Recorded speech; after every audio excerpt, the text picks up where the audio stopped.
रोहित आर्य प्रकरणामध्ये अनेक बातम्या आपण कालपासून पाहतो आहोत. या रोहित आर्यचं एन्काउंटर हे बनावट होतं असं म्हणत ॲडव्होकेट नितीन सातपुते यांनी आरोप केले. त्यावर माजी मंत्री दीपक केसरकर यांनी प्रत्युत्तर देखील दिलंय.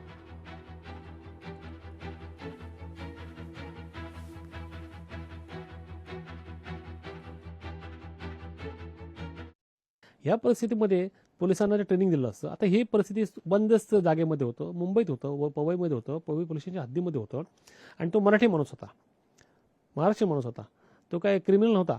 मग अशा वेळी ज्या पोलिसांनी तिकडे गेल्यानंतर जेव्हा छातीत गोळी मारली, ती गोळी त्याला पायालाही मारू शकले असते. गोळी तुम्हाला मारायची ना, मग ती पायाला का नाही मारली?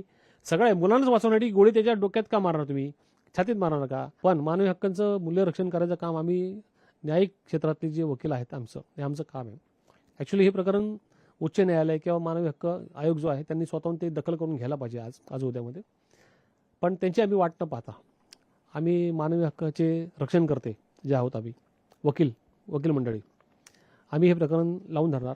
मुलं त्यांच्या ताब्यात होती, त्याच्यामुळे बोलण्यामध्ये काही चूक झाली असती तर आणि मुलांना काहीतरी केलं असतं तर ते योग्य ठरलं नसतं. त्याच्यामुळे त्यांनी विद्यमान ज्यांच्याकडे त्यांची बिलं पेंडिंग आहेत त्यांच्याशी त्यांची गाठ घालून द्या असं मी पोलिसांना सांगितलेलं होतं.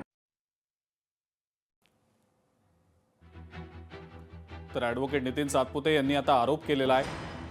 दीपक केसरकर यांनी नितीन सातपुतेंना प्रत्युत्तर देखील दिलेलं आहे. रोहित आर्यचं एन्काउंटर बनावट होतं असं आता ॲडव्होकेट नितीन सातपुते यांनी आरोप करत म्हटलंय.